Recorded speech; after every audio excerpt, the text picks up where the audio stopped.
Você já pegou aqueles papéis lá pra eu passar aqui?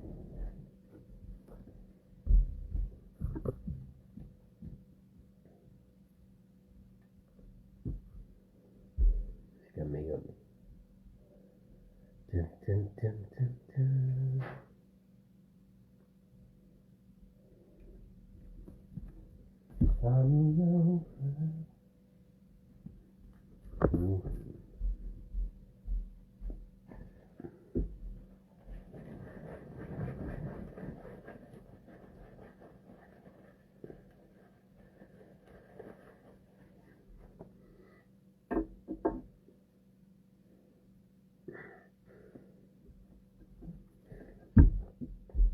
Graça e paz, pessoal, tudo bem? Vão entrando, vão compartilhando aí, que já nós vamos iniciar a nossa live.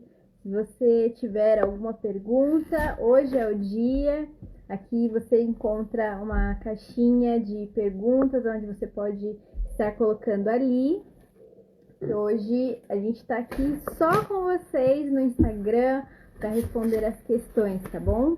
Então, aproveita também, tem uma setinha e eu queria te desafiar a mandar para pelo menos 3 pessoas para estar aqui com a gente. Tá sem som, gente?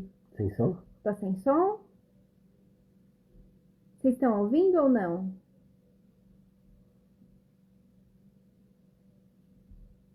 Escreve. Não, é que se... Mas se eles não estão ouvindo, não adianta perguntar, que eles não vão te ouvir. É melhor escrever.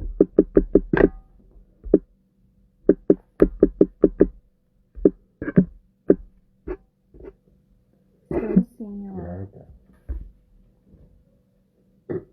Ah, tá. Então tá bom, gente. Então vão compartilhando, tá bom? Vão mandando para os seus amigos, marca alguém aí.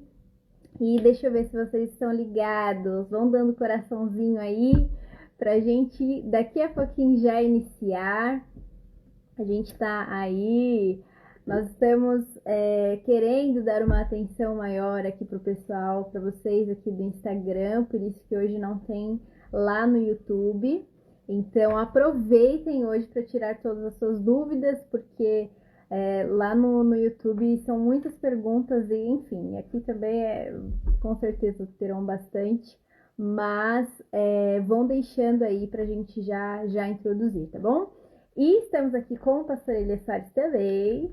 A graça e a paz a todos os irmãos. É um prazer enorme poder estar aqui mais uma vez com a minha filha, para juntos compartilharmos e também, é isso aí mesmo, compartilharmos conhecimento, né? A gente tanto que quem responde a pergunta aprende mais, porque vocês nos colocam para pensar um pouco mais, né?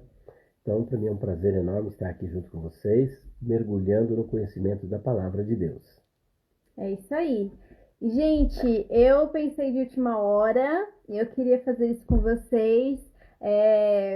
Vocês vivem pedindo, né, a solicitação para a gente abrir aqui, para vocês perguntarem ao vivo mesmo.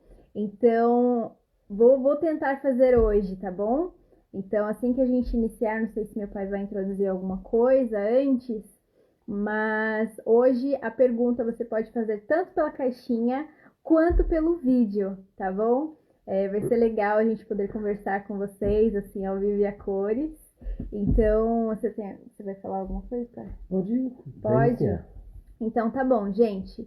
Então, vocês podem solicitar aqui, vai ter uma câmerazinha, tá bom? Então, quem quiser fazer pergunta ao vivo aqui com a gente, é só vocês enviarem um convite que a gente aceita e aí vocês fazem a pergunta rapidinho para o meu pai já responder, tá bom? Então, vamos lá. Deixa eu ver aqui. Quem entrar aqui primeiro eu já adiciono, tá? Vamos orar. Vamos orar então, né? Senhor nosso Deus e nosso Pai, mais uma vez estamos diante da Tua presença para Te glorificar e bendizer por esta oportunidade singular de estarmos aqui, Senhor, para falar da Tua palavra. Eu quero apresentar a minha vida, minha família, minha esposa, meu filho e minha filha, apresentar também cada um dos Teus filhos que estão conosco aqui ao vivo, para juntos, Senhor, trocarmos conhecimento. Derrama sobre nós a tua graça, a tua unção, a tua plenitude. Capacita-nos, ó Pai, em nome do Senhor Jesus Cristo. Abençoa o nosso Brasil tão sofrido. Dá vitória, Senhor, a todas as pessoas enfermas, desempregados. Abençoa todos os poderes, todas as autoridades constituídas no Brasil e no mundo. Entra com providência, dando sabedoria aos médicos, abençoando o teu povo, Senhor, abençoando a tua igreja sobre a face da terra, fortalecendo e preparando o nosso coração, derramando a tua glória, a tua plenitude, para fazermos a tua vontade em nome de Jesus. Amém. Amém. Ok. Aí só para a gente dinamizar, como é que vai funcionar? Assim que eu aceitar, aí vocês falam o nome de vocês, a cidade, tá bom? A pergunta, que aí em seguida o pastor já vai estar respondendo. Deixa eu ver quem já mandou a solicitação aqui, que aí eu já vou aceitar, tá? Vou começar com... Aí é só você aceitar, que breve já vai aparecer aí. Vê se vocês estão recebendo a solicitação, tá bom? Deixa eu ver aqui.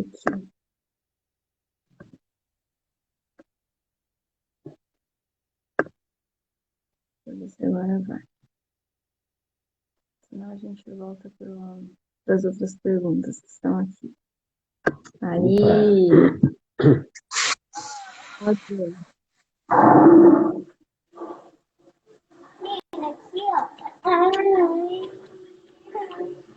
Vamos ver se vai. Será que está aparecendo? Olá. Oi? Ixi. É tudo escuro. Tá tudo escuro, meu irmão.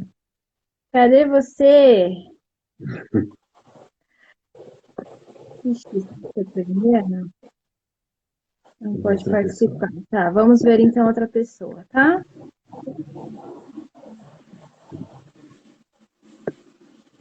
Ixi, não querer? Não? Olha. É.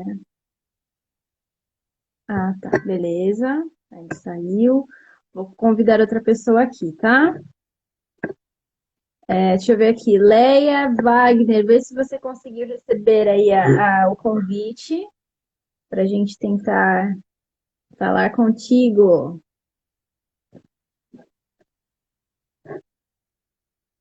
É interessante você colocar algumas questões aí, depois a gente... eu vou porque fazer senão vai isso. ficar travada nisso aí.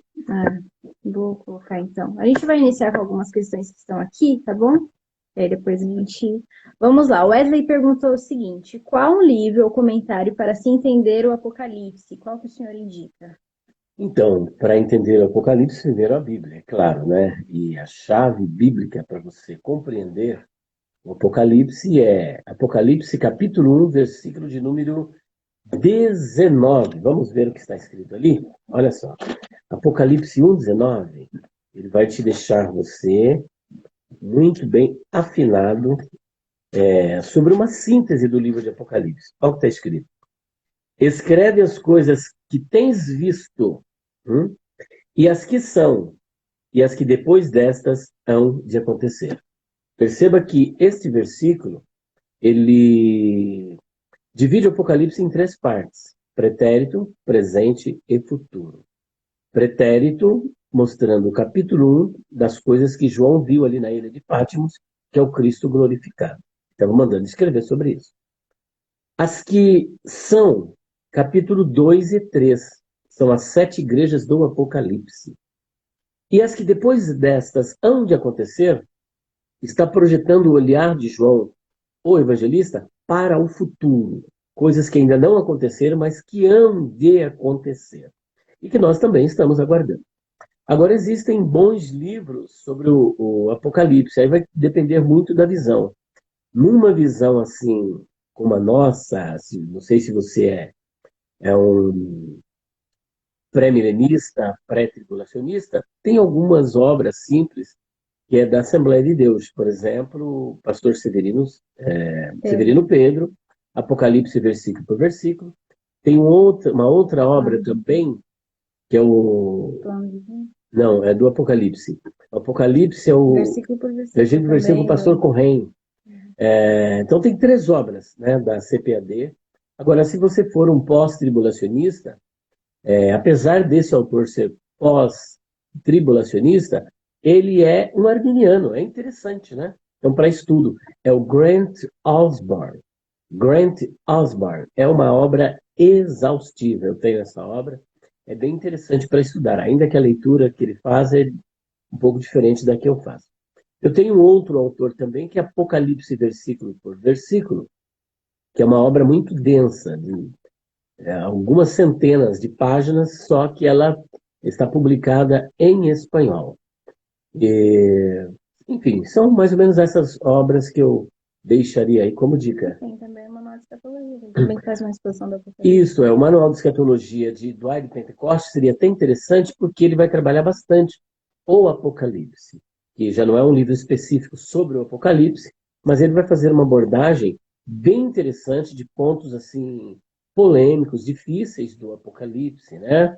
7 selos, 7 trombetas, 7 taças e tal, as 2 testemunhas, a questão do milênio. Ele vai abordar porque ele, apesar de ser um calvinista, agora ao contrário, é um calvinista com uma visão pré-milenista, pré-tribulacionista e dispensacionalista. Eu só fui descobrir que Dwight Pentecost, né, que é o autor desta obra, o Manual de Escatologia, é um calvinista quando li uma outra obra dele que não está mais no mercado, que era uma obra publicada pela editora Mundo Cristão, depois teve um pastor com uma editora, esqueci o nome, aquele que fazia a diagramação também dos livros e a capa. Tá, pera. Então, ele... Não. Fonte editorial... Não é não. Não. Então, Arte editorial. Arte editorial. Ele publicou em parceria com a Mundo Cristão, ele resgatou essa obra que não estava sendo mais publicada. Essa obra é a Sã Doutrina. A Sã Doutrina, ele vai trabalhar temas teológicos ligados à soteriologia. E quando eu comecei a lê-lo, para minha surpresa, a posição soteriológica dele, calvinista. Mas, por incrível que pareça, dispensacionalista, pré-milenista, pré-tribulacionista. Agora, a obra dele que eu estou indicando é o Manual de Escatologia. Peraí, deixa eu fazer merchandising. Tem na loja, viu? Se vocês quiserem. Então, existem boas obras aí para vocês estarem... Por exemplo, vocês estão vendo aí obras calvinistas em cima aí do Simon Kistemacher, que mais? Do William Hendricks, né? Mas são autores marcadamente calvinistas, amilenistas e que não estão afinados com a nossa visão. Eu tenho tudo porque eu preciso ler, eu gosto de ler, né? Então, se você também é um professor de escola dominical, um professor, eu não vou dizer que você não deva ler, leia, porque é bom conhecer a outra visão, né? Isso. Vamos tentar aqui de novo? Deixa eu ver este aqui. Felipe, fica ligado aí, viu? Ele tá sempre presente nas lives lá no YouTube. Vamos ver se dá certo com ele. Aí, deixa eu ver. Eita. Aê, Felipe! Cadê? Cadê o Felipe, gente? Felipe Só uma Charles. vez. Deixa eu ver se ele vai. Tá no computador. Pois é, você viu, Paulo? Que contradição, né? Sobrenome Pentecoste é calvinista. Um calvinista pentecostal. Menos mal. Pois é. Aí tem o reverendo Adriano Dias Lopes também, que tem obra, né, sobre o Apocalipse, mas a visão dele também é milenista, né? Ele é pós-tribulacionista. Tá difícil Verdade. essa questão. Vamos É ir melhor pra outra. continuar, então. Pessoal, vai mandando as perguntas, porque tá difícil aí, viu? Deixa eu ver se daqui já foi. Deixa eu ver o Jorge. Ele perguntou o seguinte: por que em Apocalipse 16:15 Jesus diz cedo venho, se ele já vai ter voltado e levado a igreja? Cedo venho. Então, é uma expressão típica do Senhor Jesus Cristo, porque nós temos aí uma questão de cronológica e descronologizada, né? Porque um dia para o Senhor é 1000 anos, 1000 anos é um dia, cedo vem. Então, o cedo de Jesus já vai para 2000 anos, só que para ele são 2 dias. Então, cedo vem. É o tipo assim, olha, essa expressão. Se preparem, vigiem, estejam bem preparados. Ok, vamos lá então. O Douglas Martins, ele deseja uma recomendação de curso de teologia. Então, Douglas, eu não sei qual que é a sua linha teológica, né? Ele é nosso, da nossa. Ah, tá, da mesma linha, né? Então, e a sua região? Aí é que está, né? Existem hoje alguns cursos, por exemplo, aqui em São Paulo nós temos aqui, ó, o pastor César Cavalcante com a Faculdade Teológica Bethesda, né? Que eu recomendo, pessoal, um curso à distância. Agora, se você quer um curso presencial, você mora em São Paulo, eu recomendo, apesar de ser assembleano, eu recomendo um seminário que é batista, da Convenção Batista do Povo, que é do Dr. Enéas Tonini. Como é que é? Seminário Teológico Batista Nacional, STBNet. Seminário Teológico Batista Nacional, Dr. Enéas Tonini. Doutor em Novo Testamento, e Arqueologia, e Geografia. É uma escola bem interessante para você estar estudando. Ok, o Edvando perguntou o seguinte: onde está o versículo das duas fases de Cristo? Das duas fases, o quê? Das duas fases da volta de Cristo. Ah, tá. Se você procurar um versículo, assim, ó, aqui está o versículo das duas fases de Cristo, você não vai encontrar. Porque a Bíblia é um todo. Eu costumo dizer o seguinte, que a Bíblia é um tremendo quebra-cabeça. E Deus fez assim, sabe por quê? Sabe por qual motivo? Para aguçar a nossa curiosidade. Porque o ser humano, ele tem um viés de procrastinação, de postergação, né? E ele vai deixando tudo para depois, e às vezes é um tanto preguiçoso. Então, para que a gente não seja acomodado, ele deixa o quebra-cabeça para você juntar a peça. E até dá muito mais graça, né? Você quer montar, você quer ver o. Foi justamente assim. Então, você não tem uma escatologia aqui na Bíblia, aqui, tudo juntinho. Por exemplo, você tem uma sistematização. O que é, por exemplo, uma obra de teologia sistemática? É a sistematização de uma doutrina, de um pensamento bíblico. Então, o sistematizador ele vai organizar de forma didática e pedagógica aquele ensino para facilitar o seu estudo e compreensão. Então, você vai lá, escatologia. Primeiro, essa palavra você não vai encontrar aqui, escatologia, né? Então, da mesma sorte, você vai ter que procurar ligar as coisas para você poder descobrir estas duas fases, como, por exemplo, ontem eu estive no YouTube explicando sobre a ressurreição, a primeira ressurreição, em 4 fases. Aonde está o versículo das 4 fases? Você não vai encontrar o versículo das 4 fases, mas você vai encontrar a primeira fase, 1 Coríntios capítulo 15, 23.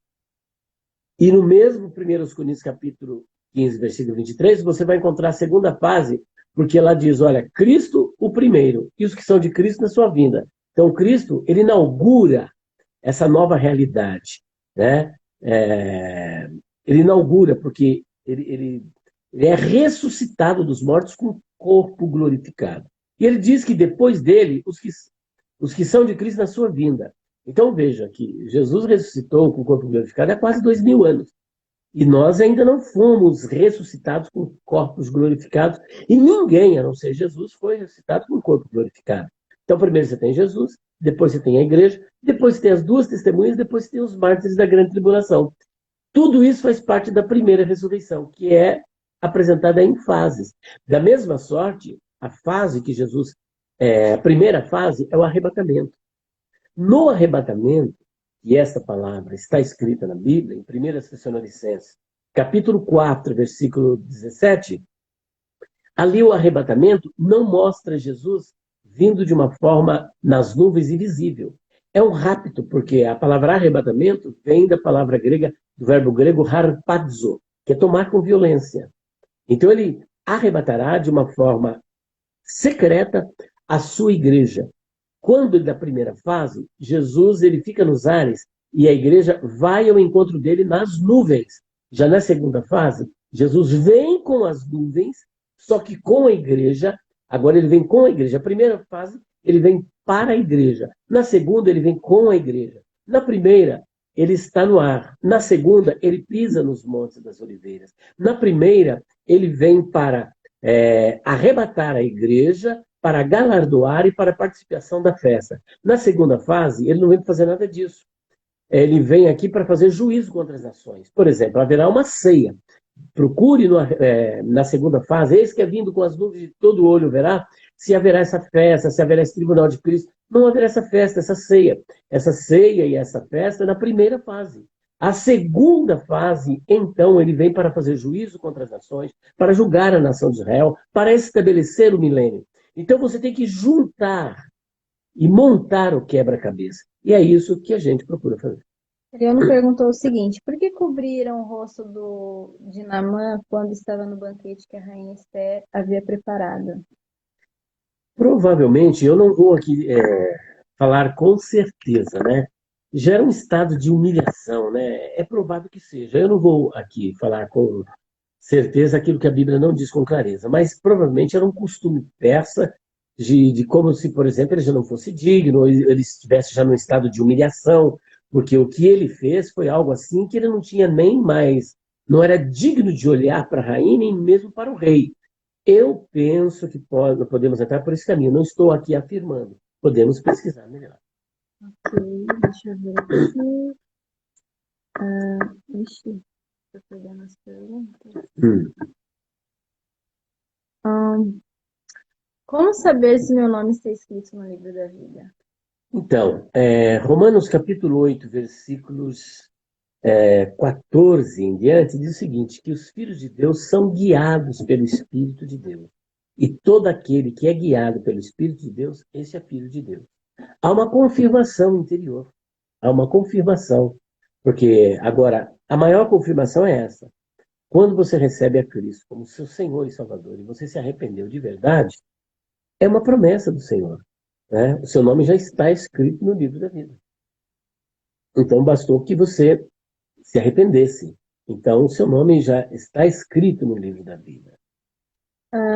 Leia Wagner perguntou o seguinte: o tribunal de Cristo e as bodas do Cordeiro será antes da igreja voltar em glória com Jesus? Sim, será nesse intervalo da 70ª semana de Daniel, porque nós temos lá em Daniel capítulo 9, versículos 24 e 27, vai tratar da questão das 70 semanas de Daniel. Né? Então você tem 70 semanas, 70ª semana de Daniel, é um período probatório para Israel e para aqueles que ficarem aqui, no intervalo de 7 anos, que é uma semana de anos, e enquanto o Israel e as nações estão aqui na grande tribulação, a igreja estará com Cristo participando da ceia do Cordeiro, das bodas do Cordeiro, e também diante do tribunal de Cristo para receber os galardões. Ok, deixa eu ver aqui. Peterson, um abraço para você, viu? O que acontece com as pessoas que morreram antes de conhecer a Cristo, por estarem em países que o Evangelho não foi alcançado? Então, aí você vai ver Romanos capítulo 1. Temos que sempre nos lembrar da misericórdia de Deus. Mas Romanos capítulo 1, versículos 18 em diante, responde a sua pergunta. Porque do céu se manifesta a ira de Deus sobre toda impiedade e injustiça dos homens, que detém a verdade em injustiça. Porquanto o que de Deus se pode conhecer, nele se manifesta. Porque Deus o manifestou. Porque as suas coisas invisíveis, desde a criação do mundo, tanto o seu eterno poder como a sua divindade, se entendem e claramente se veem pelas coisas que estão criadas, para que eles fiquem inexcusáveis. Não há desculpa. Veja o que o Salmo 19 diz. Os céus manifestam a glória de Deus, e o firmamento anuncia as obras de suas mãos. Nós temos 3 tipos de revelação de Deus. A primeira revelação de Deus é através da própria natureza. Como o Salmo 19, ele já denuncia, mostra que por trás da criatura existe um Criador. Inclusive tem um amigo nosso, o Dr. Marcos Eberlin, que ele trabalha com a TDI. TDI é a teoria do design inteligente, onde através desta teoria, dessa pesquisa, deste estudo, fundamentado nas escrituras e na ciência, porque ele é um químico, um cientista, com pós-doutorado, eles vão mostrar que a criação não surgiu por acaso, mas tem uma mente inteligente, por isso é o design inteligente, né? Existe uma mente inteligente por trás de tudo isso. Se nós compulsarmos a literatura grega clássica, veremos Sócrates dizendo, por trás da criatura, existe um Criador. Então a criação não é obra do acaso. Existe uma mão, uma mente, um cérebro inteligente por trás de tudo isso, se é que podemos usar a palavra cérebro, né? Mas numa linguagem compreensível para nós. Então, Deus ele se revela através da própria natureza. A segunda grande revelação de Deus são as Escrituras, do Antigo Testamento e depois do Novo Testamento. E a perfeita revelação de Deus é o Senhor Jesus Cristo, porque nele, de acordo com Colossenses, capítulo 2, versículo de número 9, nele habita corporalmente toda a plenitude da divindade. Então ele é Deus, revelado como Deus, os anjos o adoram. Então percebam que Deus nunca deixou de se manifestar. E olha só o que diz aqui em Romanos ao Atos dos Apóstolos, Atos dos Apóstolos, capítulo 17, versículo de número, deixa eu ver aqui, versículo de número 26, olha, a partir do 24. O Deus que fez o mundo e tudo que nele há, sendo o Senhor do céu e da terra, não habita em templos feitos por mãos de homens, nem tampouco é servido por mãos de homens, como que necessitando de alguma coisa, pois ele mesmo é quem dá a todos a vida, a respiração e todas as coisas. E de um só fez toda a geração dos homens para habitar sobre toda a face da terra, determinando os tempos já dantes ordenados e os limites da sua habitação, para que buscassem ao Senhor, se porventura, tateando, pudessem achar, ainda que não está longe de cada um de nós. Porque nele vivemos e nos movemos e existimos, como também alguns dos vossos poetas disseram, pois somos também sua geração. Sendo nós, pois, geração de Deus, não havemos de cuidar que a divindade seja semelhante ao ouro ou à prata ou à pedra esculpida por artifício e imaginação dos homens. Mas Deus, não tendo em conta os tempos da ignorância, anuncia agora a todos os homens, em todo lugar, que se arrependam. Então perceba que nas tribos mais primitivas, naquelas, não são nem civilizações, né? Tribos ágrafas, ou seja, que não conhecem nenhuma letra, não tem alfabeto, não tem nada, como uma tribo, por exemplo, dos Sauís, em que o doutor, pastor e missionário Don Richardson, já de saudosa memória, que escreveu aquele livro Totem da Paz, escreveu a obra também o Fator Melquisedeque, e tem outras obras que ele escreveu, Os Senhores da Terra, todas obras missionárias. Então, essas pessoas, você as encontrará fazendo o quê? O que elas estão fazendo? Levantando imagens, fazendo adoração. Como que elas têm essa consciência de que existe uma divindade? Adorando o sol, adorando a lua, ou levantando uma imagem, um totem, porque o homem tem esse DNA, tem essa... Por exemplo, o homem foi criado à imagem e semelhança de Deus. O homem foi criado à imagem e semelhança de Deus. Então, ele busca Deus, só que de uma forma errada. Para finalizarmos, capítulo 14 de Atos dos Apóstolos, a partir do versículo 14, dá uma clareada ainda mais disso. Diz assim, olha, ouvindo, porém, isso os apóstolos, Barnabé e Paulo, rasgaram as suas vestes e saltaram para o meio da multidão, clamando e dizendo, varões, por que fazeis essas coisas? Nós também somos homens como vós, sujeitos às mesmas paixões. Eles estavam aqui querendo adorar Paulo e Barnabé, achando que eram duas divindades. Um chamava, por exemplo, Júpiter a Barnabé e Mercúrio a Paulo. Então, não façam isso, nós também somos homens como vós, sujeitos às mesmas paixões, e vos anunciamos que vos convertais dessas vaidades ao Deus vivo, que fez o céu e a terra e o mar e tudo quanto há neles, o qual, preste atenção nesse detalhe agora, por gentileza, o qual, nos tempos passados, deixou andar todos os homens em seus próprios caminhos. Contudo, não se deixou a si mesmo sem testemunho, beneficiando-vos lá do céu, dando-vos chuvas e tempos frutíferos, enchendo de mantimento e de alegria o vosso coração. Portanto, nós temos aqui um testemunho da própria natureza, Deus se revelando na natureza, como lemos em Romanos capítulo 1, versículo 18 a 20. Estas pessoas serão julgadas de acordo com o nível de revelação que elas receberam e com a resposta que elas ofereceram. Sem contar que Deus também, provavelmente, irá executar o seu juízo, o julgamento das pessoas que não tiveram oportunidade. Por exemplo, nós estamos falando de pessoas que nasceram e cresceram. E os natimortos? E aquele que nasceu com uma que é microcefalia, aqueles que não têm condições de ter uma resposta do ponto de vista, né, da civilização, como é que Deus vai julgar essas pessoas, né? Então, primeiro, a misericórdia de Deus. Segundo, nós apelamos para o conhecimento médio de Deus, o conhecimento intermediário de Deus. Do que se trata isso? Deus, por exemplo, como é que essa pessoa, por exemplo, se ela nascesse e ela ouvisse o Evangelho, qual seria a reação desta pessoa diante do Evangelho? Olha que interessante. Qual seria a reação? Essas pessoas, por exemplo, que vivem nessas tribos, que não conhecem a Deus, se elas tivessem o conhecimento de Deus, ou seja, do Evangelho, né? Apesar que já tem a manifestação da criação, como elas reagiriam? Isso chama-se conhecimento médio de Deus. Deus, na sua presciência, na sua onisciência, ele sabe muito bem como essa pessoa iria se comportar e que resposta positiva ou negativa ela daria ao Evangelho.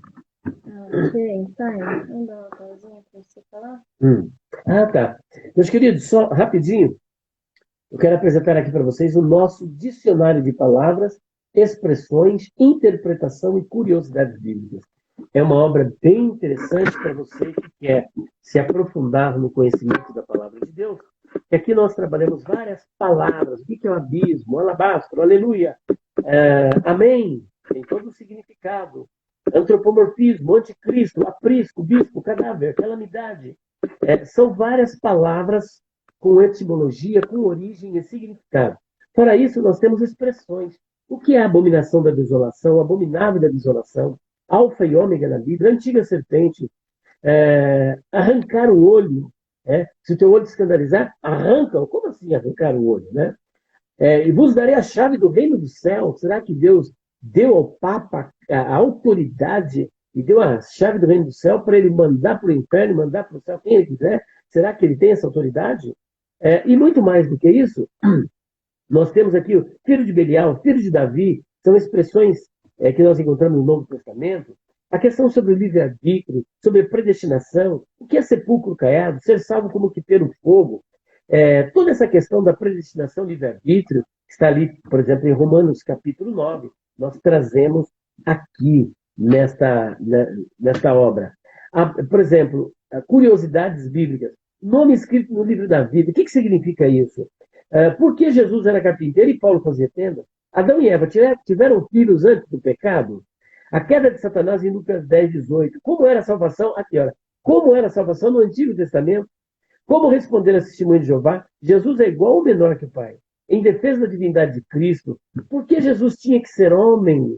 Está entendendo? Então são várias curiosidades. Para isso, etimologia de nomes de pessoas, rios, vales, montes, deuses, cargos eclesiásticos, pedras e animais. Uma obra com 1.168 páginas. Se você quiser adquirir, 0 operadora 11 9 4901 6633. 0 operadora 11 9 4901-6633 ou 0 operadora 11 9 4626 3000. Ok. Como entender as 70 semanas de Daniel? Preciso fazer uma live só para explicar isso. E olha que ainda não dá. As 70 semanas de Daniel é uma resposta que Deus dá a Daniel dentro da profecia apresentada por Jeremias no capítulo 25, versículo de número 11. 70 semanas estão determinadas sobre o teu povo e sobre a tua santa cidade. Só que essas 70 semanas foram profetizadas por Jeremias.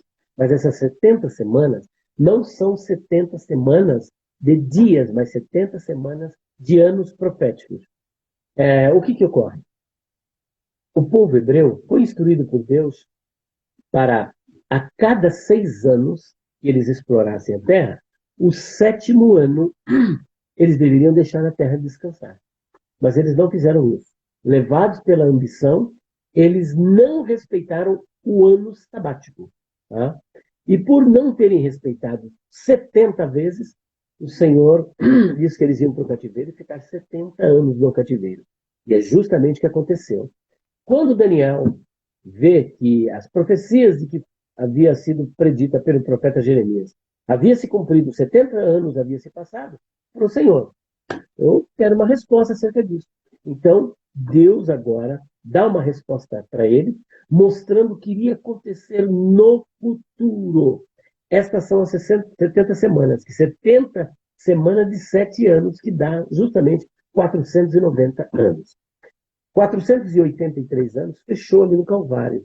Há uma semana que está faltando dentro desse calendário para ser cumprida, que a gente chama de 70ª semana de Daniel, e aí você vai ler Daniel capítulo 9, versículo 24 a 27, que ele vai dar os detalhes de como é esta 70 semana. Esta 70ª semana ainda irá se cumprir no período probatório da grande tribulação. Só que, antes que isso ocorra, a igreja será arrebatada. Assim que a igreja será arrebatada, cumprir-se-á, segundo os Tessalonicenses, capítulo 2, versículos 6 até o versículo de número 8. Porque quando a igreja for tirada pelo Espírito Santo, então será revelado plenamente o homem do pecado, que começará a governar aqui, o anticristo, juntamente com o falso profeta, que é um líder religioso. Vamos lá. As virgens prudentes também dormiram. A igreja passa por esse momento de sono? Pois é, aquela parábola das 10 virgens não é para a igreja. Por exemplo, o esposo está vindo buscar a esposa, e não as virgens. As virgens 10 faz parte da corte nupcial. Esta parábola para os judeus foi apresentada para que eles fossem vigilantes, para os apóstolos e para haver uma vigilância, para estarem preparados, né? Mas veja que ele vem buscar a esposa. Quem é a esposa do Cordeiro? A igreja. A igreja é a esposa de Cristo. Então ele não veio buscar as virgens, eram apenas as anfitriãs, que iam levá-lo até a casa onde estava a esposa. Né? Então elas não são a esposa do Cordeiro, a esposa de Cristo. A esposa era a esposa que ele veio buscar. E essa esposa chama-se a igreja. Portanto, a parábola das 10 virgens nada tem a ver conosco, nada tem a ver com a igreja. Ok. O Santos perguntou o seguinte: Jesus sentou na cadeira do Messias em Lucas capítulo 4? Cadeira do Mashiach, eu não conheço. Na tradição rabínica, judaica, existe a cadeira de Eliyahu Hanavi. Eliyahu Hanavi é o profeta Elias.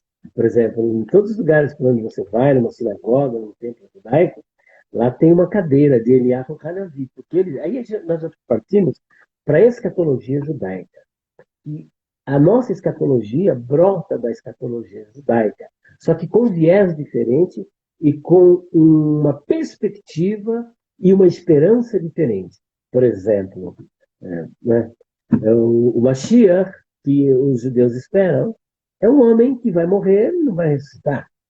Mas a sua vinda será precedida por Eliyahu Hanavi, que tocará o shofar.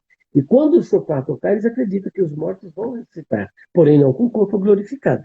Né? Então, não existia uma cadeira do Mashiach, muitos conservavam a cadeira do Eliyahu Hanavi, e não do Mashiach. Ok. O que você pensa sobre a teoria da lacuna, cara? A teoria da lacuna, a teoria do Gepa, a teoria do intervalo, existem muita controvérsia, existem argumentos tanto para aqueles que acham que houve uma queda de Satanás e destruiu tudo, como há argumentos também para aqueles que, a partir do texto hebraico, não vê uma terra destruída, mas uma terra despovoada. Existe um rabino, ele escreveu uma obra decifrando a criação, tem volume 1 e volume 2. O volume 1, ele tem 300 páginas, e ele usa 300 páginas para explicar os 3 primeiros versículos, versículo 1, 2 e 3 do capítulo 1 de Gênesis, do Bereshit. Então perceba que, de acordo com o texto hebraico, Tohu Vavohu, não é a ideia de destruição, de terra devastada, mas de terra inabitada. De terra inabitada. Não tinha ninguém ainda que habitasse. Sem forma, porque, como o homem, por exemplo, o que Deus fez? Ele pegou o homem do pó da terra e ele modelou o verbo hebraico, inclusive, que aparece ali no capítulo 2, versículo 7 de Gênesis, para a formação do homem, é Yotzer, que vem da raiz hebraica em Kal, Yatzar. Yatzar, a ideia de pegar o barro, trabalhar, modelar e até dar forma. Então, da mesma sorte, Deus poderia ter dito assim, ó, haja tudo, acabou, tudo que ele quisesse. Mas ele preferiu criar o mundo em 7 dias, porque, para a curiosidade de alguns, Deus trabalhou ainda no 7º dia. Ok. Pai, vamos para o nosso momento da foto? Eu queria fazer o desafio para vocês, de vocês tirarem agora um print, tá bom? E marcarem a gente. É só você marcar com @PRL Soares Oficial para a gente conhecer vocês. Tá bom? Então, let's go.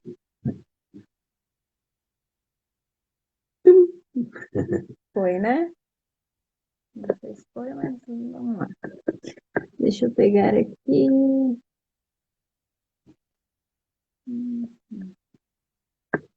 Umas perguntas aqui. Vamos colocando pergunta aí, pessoal, né? Vamos lá. Uma vez salvo, salvo para sempre? Vai depender de você. A salvação pertence a Deus. Você não paga nada, é de graça. Mas você continuar sem se apostatar, se você, aquele que perseverar até o fim, será salvo. Será salvo como? A salvação acontece em 3 tempos. Somos salvos da culpa do pecado. Somos salvos do poder do pecado e seremos salvos da presença do pecado. Só que esse seremos está para o futuro, a perfeição.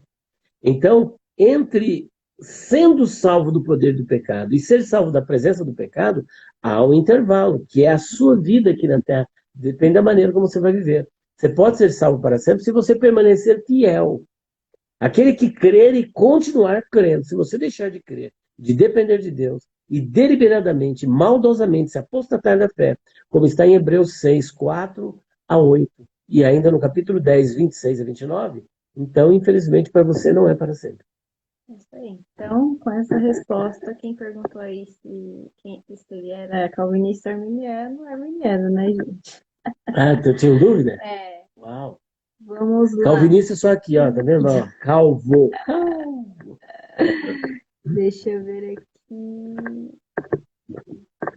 Vou pegar isso daqui. Em que momento se deu a queda de Satanás? Então, olha, o momento exato não dá para a gente saber. Nós temos registros da queda de Satanás.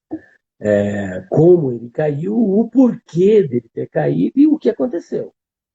Então, por exemplo, aqueles que pensam que a teoria da lacuna aconteceu uma grande catástrofe com a queda do diabo, eu já vou tirar isso de letra assim, dizendo o seguinte: Satanás é um anjo, e anjo é espírito, não é matéria. Como é que um anjo, né?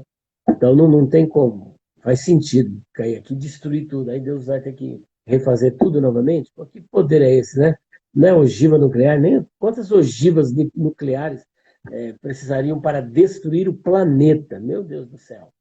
Então, o que ocorre? Nós temos uma passagem em Ezequiel, capítulo 28, que vai falar sobre a queda de Satanás. Ezequiel 28, 12 a 15, em síntese, vai mostrar que Satanás pecou. Foi encontrado pecado nele. Mas que pecado é esse?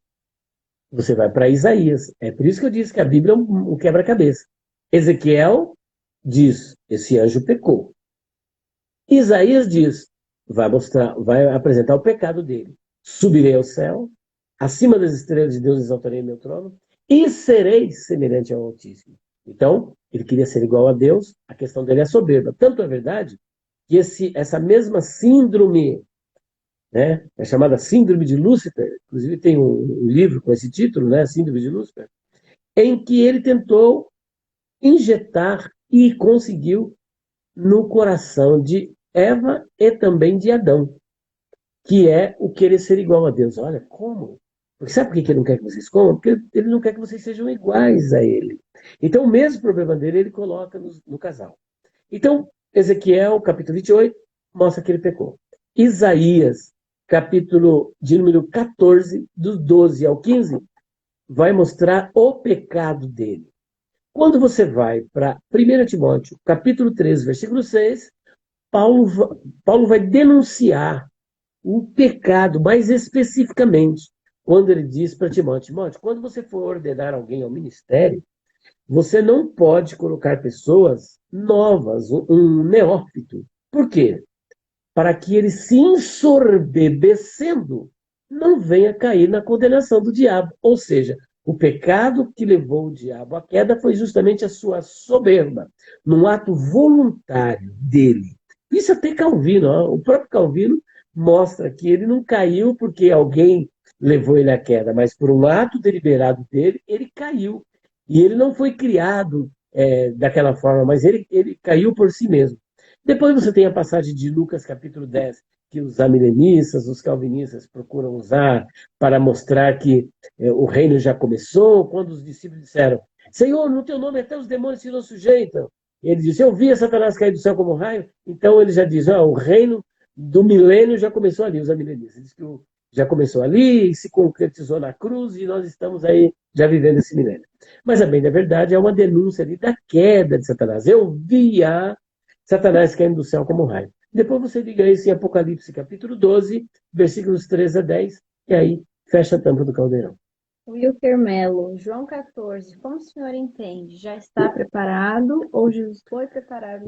Já está preparado, ele só está aguardando o momento certo para ele vir buscar a sua esposa, porque a igreja é a esposa do Cordeiro. O casamento foi feito lá na cruz, porque na tradição judaica, para se casar era necessário um dote, e o dote Jesus pagou com a sua própria vida, derramando o seu sangue. A partir do momento que o dote era pago, então a Ketubá estava concretizado, que era o contrato de casamento. Então esse contrato já foi assinado, o dote já foi pago. Jesus só está aguardando o momento de vir buscar a esposa para levar para os seus aposentos. Vamos para uma parte espiritual. Não seja, tá? Mas o pessoal está pedindo aqui uma palavra para quem está com dificuldade e está caindo em pecado assim frequentemente. Perfeito. Então, veja bem, olha, você tem que procurar saber, conhecer o seu ponto fraco. Esses dias eu estava tomando como exemplo, né? Tem um filme que chama-se Troia. E nesse filme Troia, tem um grande herói, chama-se Aquiles. Aquiles era um soldado poderoso, vencedor. Só que ele tinha um ponto fraco. Era o calcanhar dele. Aquele calcanhar. Se alguém conseguisse atingir o calcanhar dele, pronto, acabava com ele. Ele invadiu Troia através do cavalo de Troia. Só que ali dentro, por causa daquele jovem, né, que tomou a mulher, esqueci do nome do rei lá do outro reino, mas esse jovem, ele mirou uma flecha e acertou justamente no calcanhar de Aquiles, tendão de Aquiles. Você precisa descobrir qual é o seu tendão de Aquiles. Uma outra ilustração, dentro dessa mitologia, eu estou dando isso como ilustração para mostrar para você. É um herói grego, um herói romano, né, chamado Aquiles, acho que é grego mesmo, Aquiles. Aquiles, ele tinha um fascínio por atravessar um vale encantado. Aquele vale encantado tinha um local ali, um tipo de um lago, onde havia o canto das sereias. E aquelas sereias, quando começavam a cantar, as pessoas que passavam com a embarcação, se ouvisse o canto da sereia, eles eram tão seduzidos pelo canto da sereia, que eles saltavam naquele lago. E quando eles saltavam, aquelas sereias matavam todo mundo afogado. Aquiles, sabendo disso, o que ele disse para a sua tripulação? Falou, olha, vocês vão me amarrar, mãos e os pés, e nós vamos atravessar. Só que vocês vão ficar com o ouvido de vocês tampados. Se eu gritar, vocês não me obedeçam. Se porventura ouvirem, não me obedeçam, porque eu vou gritar para me desamarrar. Não me desamarrem. E assim eles fizeram. Ele passou então com aquela tripulação, e ele totalmente amarrado, e a tripulação com os ouvidos todos tampados, tapados, né? Todos tapados, passou para aquele lado, e as sereias começaram a cantar, e ele me solta, mas eles não conseguiam ouvir o clamor dele. E dessa forma ele conseguiu ouvir o canto da sereia sem pular para morrer ali naquele lago. Você prestou atenção? Isso tem tudo a ver conosco, como Jesus também disse. Se o teu olho te escandalizar, arranca. Porque é melhor você entrar na vida tendo um só olho do que tendo os dois, ires para o fogo do inferno, que nunca se apaga e o seu bicho nunca morre. Se a tua mão escandalizar, corta. Se o teu pé escandalizar, corta. Mas ele não está falando para você cortar o seu braço, arrancar o seu olho, literalmente. Então não seja um literalista, achando que tem que cortar o braço. Nada disso. O que é que te faz pecar? Qual é a isca que o diabo joga para você que te seduz? Até que ponto você está brincando com o diabo, achando que você é forte, como Sansão, por exemplo. Sansão, ele tinha uma força descomunal, que era um sobrenatural de Deus, e os inimigos queriam saber a fonte desta força. E aí, como vocês já sabem, né, contrataram Dalila para descobrir. E ele brincou a primeira vez. Falou, brincou a segunda vez, brincou a terceira vez, até que ele acabou caindo. Satanás tem uma tática de exaustão. Ele vai bater sempre no mesmo lugar, como um boxeador, como um lutador de UFC. Quando ele dá um golpe que machucou o inimigo, aquilo está incomodando, ele vai estar sempre batendo no mesmo lugar, no mesmo lugar, no mesmo lugar. Você já prestou atenção? Você vai cair sempre na mesma coisa, só que às vezes em circunstâncias diferentes. Porque Satanás ele vai usar táticas diferentes para te derrubar. Então esteja vigilante, esteja atento. Vigiai, olhai, vigiai e orai, para que não entreis em tentação. Agora, só vigiar e olhar, basta não, você tem que orar também. Você tem que buscar, você tem que mudar o seu hábito. Qual é o seu problema? Seu problema é o WhatsApp? A sua mão não deve ser cortada, mas saia do WhatsApp. O seu problema é a televisão? Desliga a televisão. O seu problema é o Facebook? Quantos pecados já não surgiram através dessas mídias eletrônicas? WhatsApp, Facebook, Instagram. É um convite para o pecado. Nem todo mundo está com força suficiente para estar manipulando esses tipos de objetos. Portanto, se isso daí te atrai, se tem alguém te, como diz o pessoal, te chavecando, corte o mal pela raiz. Você tem que cortar no início. De repente você pode estar sendo vítima, você que é mulher, de um narcisista, com encantos, com bonitas palavras, porque ele como diz assim, ele come a carne e quer roer o osso, porque ele vai te fazer declarações de amor, que te ama, que você é uma pessoa mais linda, que você é especial, coisa que às vezes seu marido não diz para você, ou diz, mas não dessa maneira. Às vezes por um problema, uma circunstância dentro do seu lar, houve um desgaste, um problema, essa pessoa é como um urubu, ele vem em cima da carniça no momento de fragilidade da pessoa.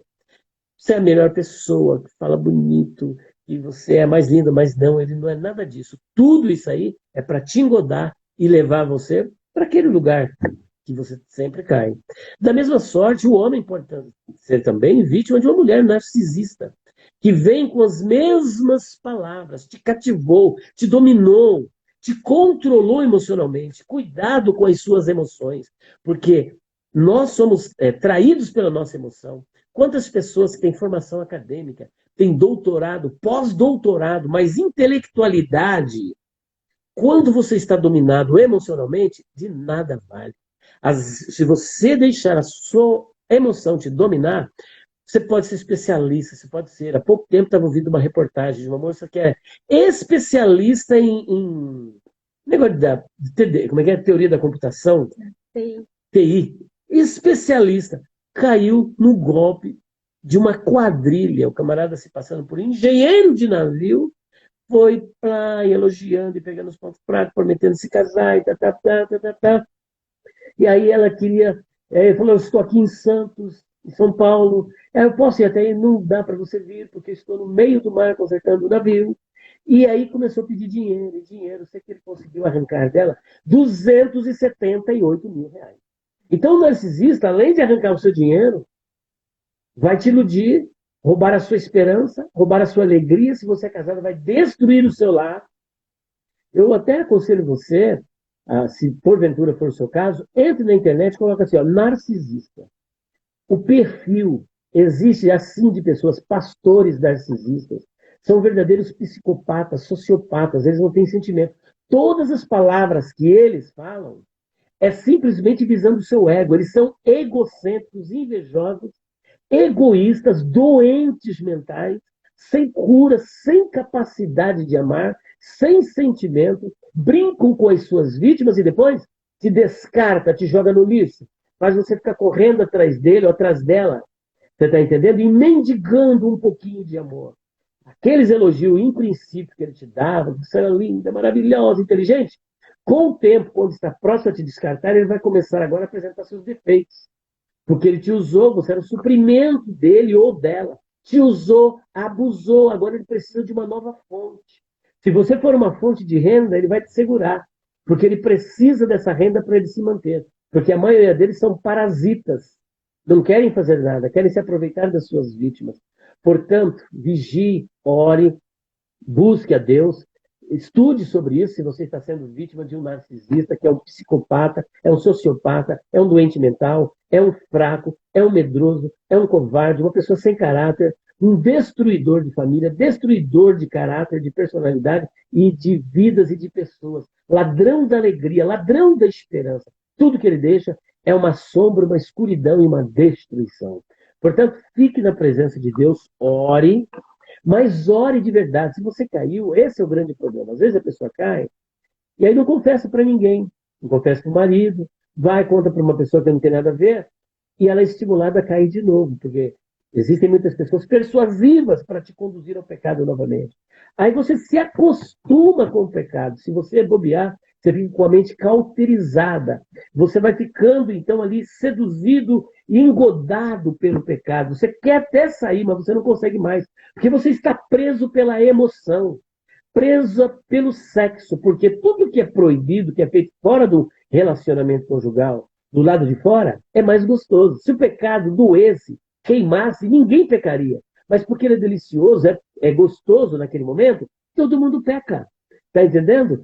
Mas só que depois ele vai trazer as suas consequências, a dor, o sofrimento, a escuridão, a desgraça. O que eu fiz? E se você não tiver força, não adianta você só, ai, caí em si, se arrependeu. Você tem que mudar o seu estilo de vida. Se você não orava, passe a orar. Se você não lia a Bíblia, passe a ler. Se você não participava da escola dominical, passe a participar. Se você não participava de um culto de ensino, passe a participar. Evite tudo aquilo que te leva a isso. Pare de visitar as mídias, pare de visitar a pessoa, que às vezes você quer lá saber como que a pessoa está, como que não está, se arrumou outra, se não arrumou outra, porque você está sendo presa. Corte, é dolorido, mas você tem que cortar pela raiz. Corte toda essa fonte, dê um silêncio para essa pessoa, não ligue, não receba ligação. Você tem que se armar, você tem que se precaver, você precisa lutar para vencer, no nome do Senhor Jesus. Fique debaixo da graça de Deus, no poder do Espírito Santo, que você vai vencer, em nome do Senhor Jesus. E outra coisa, procure pessoas de confiança para te cobrir também com oração, com aconselhamento. Se você confia, porque às vezes tem pessoas que você conta para ela, a torcida do Corinthians fica sabendo. Pessoas que às vezes não querem o seu bem, querem o seu mal. Então veja a pessoa que você realmente pode confiar, que não está ali para destruir ainda mais a sua vida, mas a pessoa que queira te ajudar. Porque o Senhor te ama. O simples fato de você fazer essa pergunta é que o Espírito Santo está te incomodando, você tem algo com ele e ele tem algo com você. Porque senão, você nem sequer perguntaria. Deus abençoe a sua vida. Vamos lá para o próximo. Meu Deus. Muitas perguntas.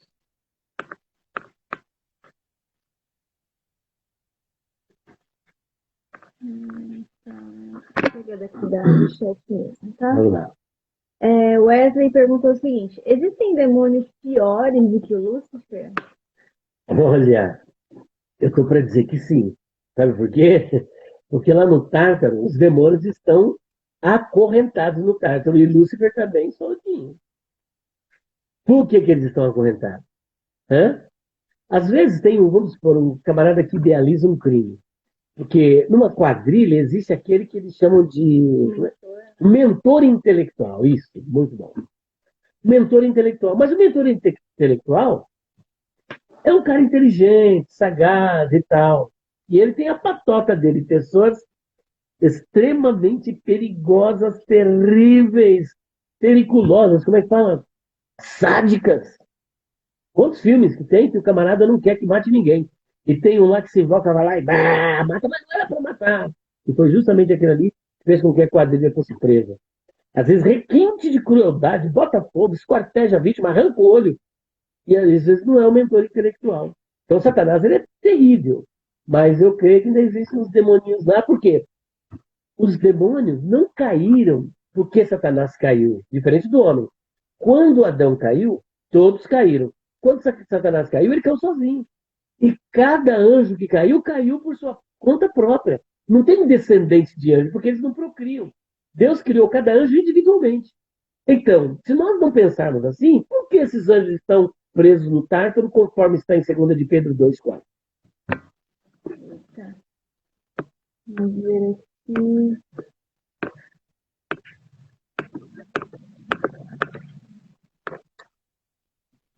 Enquanto você encontra aí, olha, gente, pesquisem. Eu alerto a igreja brasileira para esse tipo de pessoa doente que existe nas igrejas. Tem muitos pastores doentes, muitos homens doentes, obreiros doentes mentais do ponto de vista da psicopatia, sociopatia. Pesquisem essa palavra, ó, narcisista.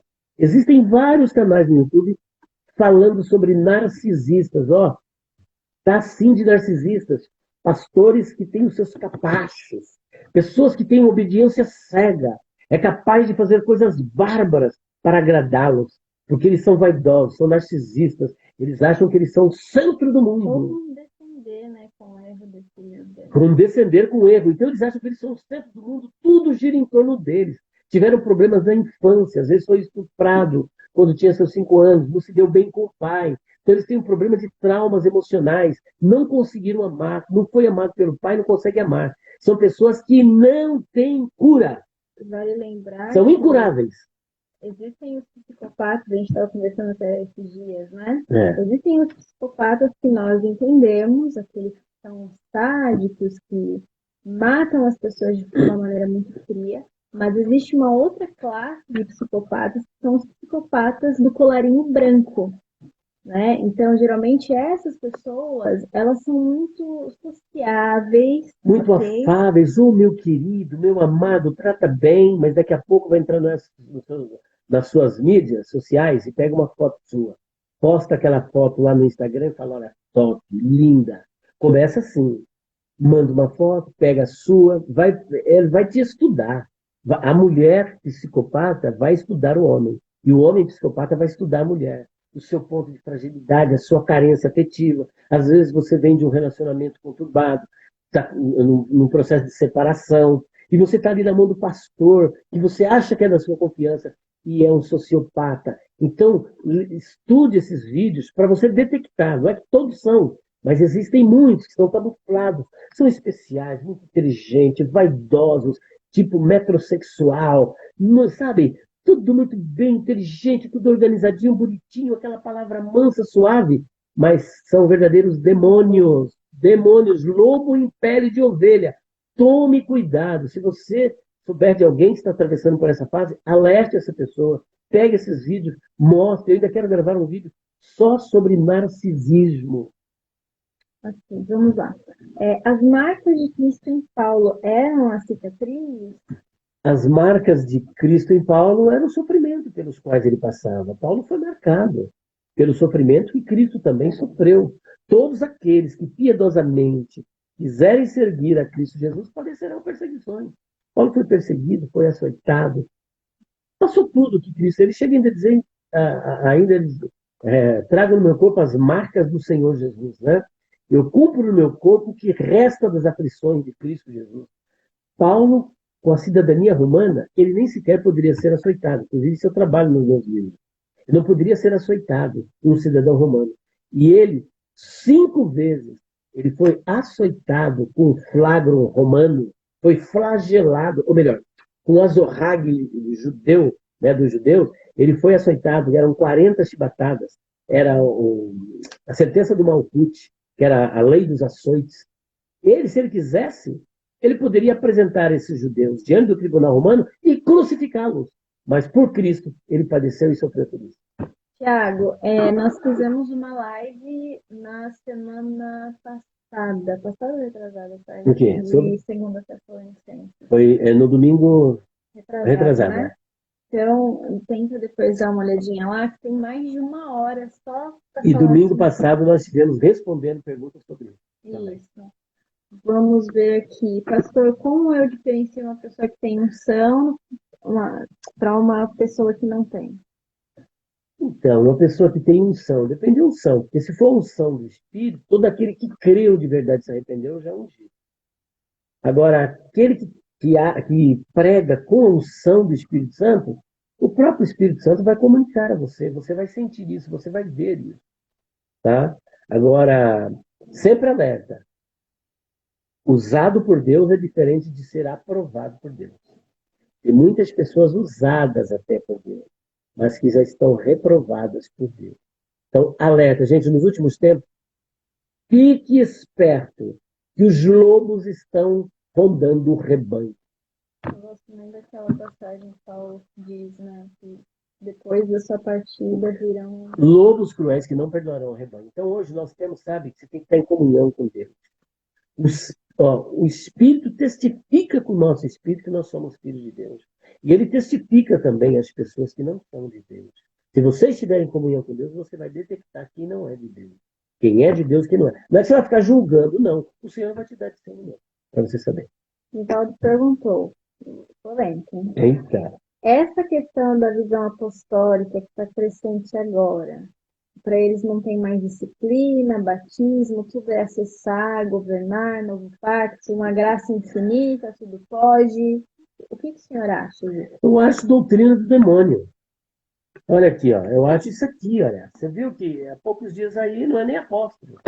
É um pregador, se eu não me engano. Como é que é o nome dele? A pregação dele foi a seguinte: que você está em Cristo independe de você estar fumando, bebendo, estar numa cama diferente. O que é isso? Em adultério, pecando, cheirando cocaína. Estar em Cristo é uma consciência que, uma vez que Cristo entrou em você, nada pode desligar, nada pode te tirar. Aceita tudo naquela igreja. Então, isso aí é isso que está aqui, ó. Em 2 Timóteo 4. Conjuro-te, pois, diante de Deus e do Senhor Jesus Cristo, que há de julgar os vivos e os mortos na sua vinda e no seu reino, que pregues a palavra, instes a tempo e fora de tempo, redarmas, repreendas, exortes com toda a longanimidade e doutrina, porque virá tempo em que não sofrerão a sã doutrina, mas tendo comichão nos ouvidos. Sabe o que é comichão nos ouvidos? Já teve aquela coceira nos ouvidos? Fica, tá gostoso? Coça. Tendo aquela coceira no ouvido, aquela comichão no ouvido, amontoarão para si doutores, conforme as suas próprias concupiscências. E tem mais. E desviarão os ouvidos da verdade, voltando às fábulas. Mas tu, sê sóbrio em tudo, sofre as aflições, faz a obra de um evangelista e cumpre o teu ministério. Olha o capítulo 3. Sabe, porém, isto, que nos últimos dias sobrevirão tempos trabalhosos, porque haverá homens amantes de si mesmo, entre esses estão os narcisistas, amantes de si mesmo, de ninguém, não ama ninguém, nem a Deus, nem a mulher dele, nem os filhos. Ele ama a ele, tudo está a serviço dele. Amantes de si mesmos, avarentos, presunçosos, soberbos, é outra característica do narcisista. Ele sempre é o melhor, sempre ele vai falar dele, sempre ele é melhor que todo mundo está com inveja dele, mas na verdade ele tem inveja de todo mundo. Invejoso, fraco, blasfemos, desobedientes a pais e mães, ingratos, profanos, sem afeto natural, sem amor, sem sentimento. Olha aqui, nega. Está aqui, os camaradas. Irreconciliáveis, caluniadores, porque fala mal da mulher, fala mal dos filhos, fala mal de todo mundo. Quem se opõe a ele fala mal. Incontinentes, cruéis, porque não tem piedade de ninguém. Quanto mais ele souber que você está sofrendo, melhor. Sem amor para com os bons, meu Deus. Traidores, obstinados, orgulhosos, mais amigos dos eleitos do que amigos de Deus.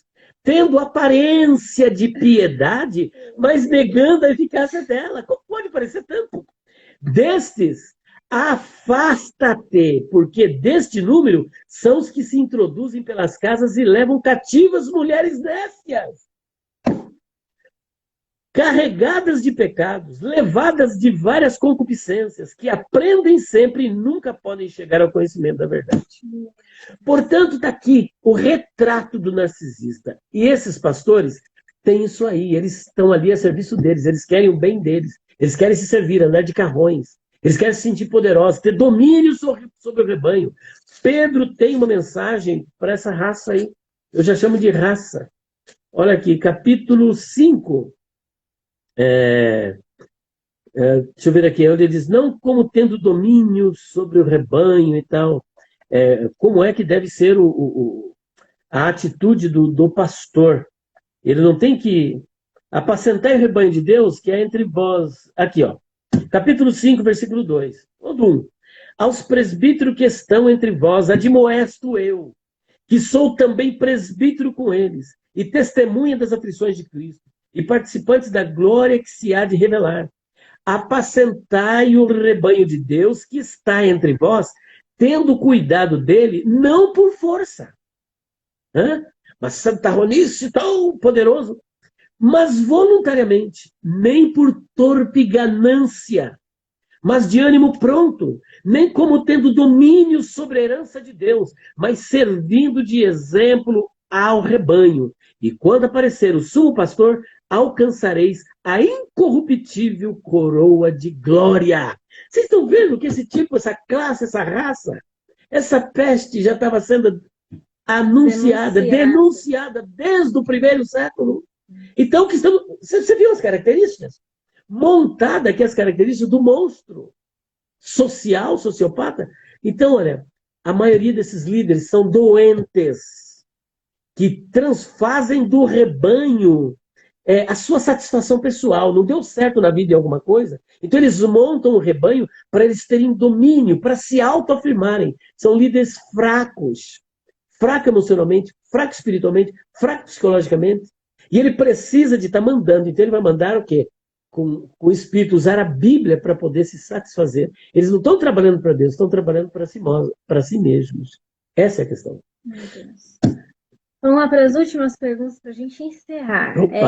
Como explicar a divergência na hora da crucificação de Jesus nos evangelhos? Na hora da crucificação. Ora, nós temos aí, vamos fazer um merchandise, né? Eu tenho o livro Perguntas Difíceis de Responder. Se eu não me engano, é esse aqui, ó.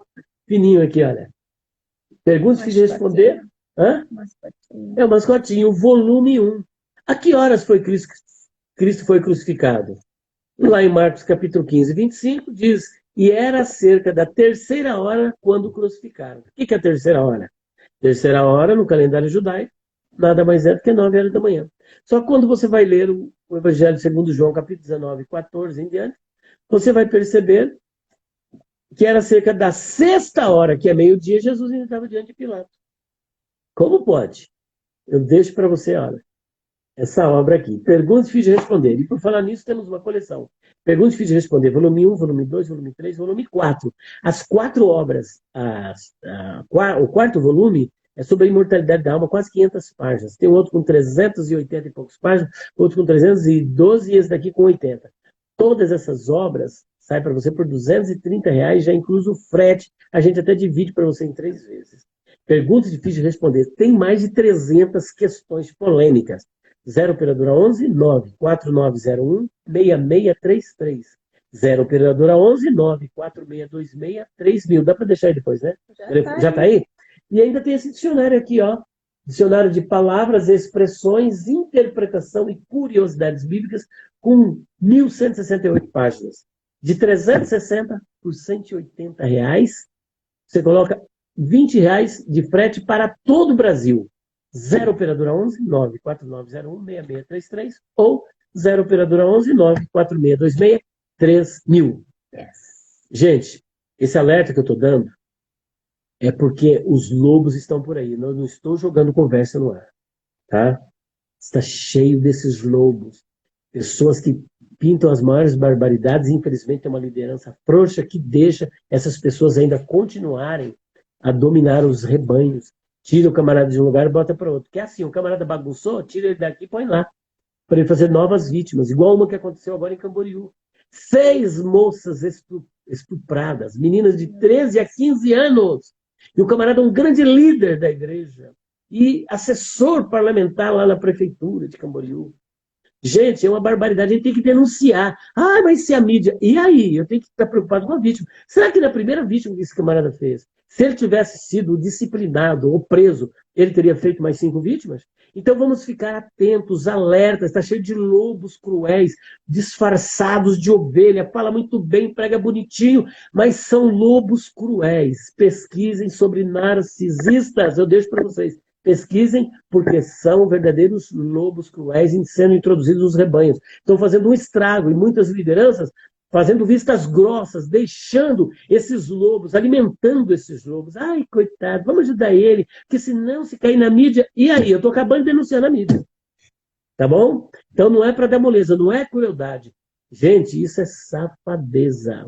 Tem que denunciar mesmo. Não deixa a coisa correr, não, porque por ficarmos de boca fechada como cristão e ficarmos querendo preservar, é que essas pessoas encontram campo para agir, para estuprar, para bagunçar, para adulterar, para destruir lares, famílias, deixar famílias traumatizadas, acabarem com as igrejas. Esse tipo de pessoa tem que ser denunciada. Precisa ser denunciada. Não podemos alisar o pecado, não. Desculpa aqui da veemência, mas tem que falar, viu? É. Bom, então vamos encerrar, papai.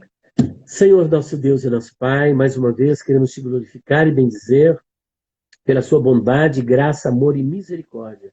Eu te louvo, Senhor, por mais este momento que o Senhor nos concedeu. Quero apresentar o teu povo que está aqui conosco, abençoai-o, Senhor, e que eles possam ser alertados, advertidos, meu Deus, para não caírem, Senhor, nas mãos desses lobos cruéis. Dá discernimento, dá graça para o teu povo, em nome do Senhor Jesus. Nos dá uma noite de poder, uma noite de graça e de vitória. Amém. Obrigada, Jesus, por tudo. Te agradeço, Senhor, por cada vida, Senhor, que esteve aqui, Pai. Sim, meu Pai. Fortalece cada coração, Pai. Enche com o teu Santo Espírito, para honra e glória do teu nome, Pai. Continue nos dando uma semana abençoada, Sim, meu cheia da Deus. tua presença. É verdade. Para honra e glória do teu nome, Jesus. Amém. Que o amor de Deus, a graça de nosso Senhor e Salvador Jesus Cristo, a comunhão e a doce consolação do Espírito Santo permaneça em nossos corações para sempre. Amém. Amém. Deus abençoe a todos vocês e até a próxima live, se Deus quiser. Domingo que vem, se Deus quiser, temos live lá no YouTube. Yes, e semana que vem também estamos aí Aqui, com porque vocês. o domingo a gente faz YouTube e Instagram. Só que na segunda É só vocês. Só Instagram. Gente, compartilhem. Compartilhe, tá bom? Yes, Deus abençoe. Em nome Obrigada de Jesus. aí pela audiência. Muito obrigado. Não, e não fiquem chateados, não, porque, sabe, eu sou meio João Batista nessa hora. Ah, eu quero ver os prints, viu? Ai, ai, ai. Vamos lá marcar a gente.